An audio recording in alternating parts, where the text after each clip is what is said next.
All right, the drink that we're about to make is called a beauty spot cocktail. And beauty spots were made quite famous by a lovely lady named Cindy Crawford. And this drink was made famous by some bartender somewhere.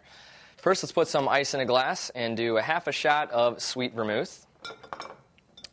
There we go. Follow that up with a half a shot of dry vermouth. And 1 shot of gin.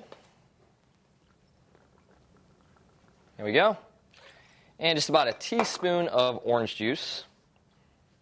That is an exact teaspoon measurement. And last, we're going to do just a dash of grenadine.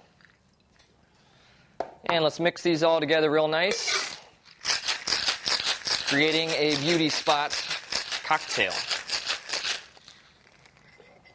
All right, get a glass and pour it in. And if you're lucky enough, maybe you're sharing this cocktail with Cindy Crawford.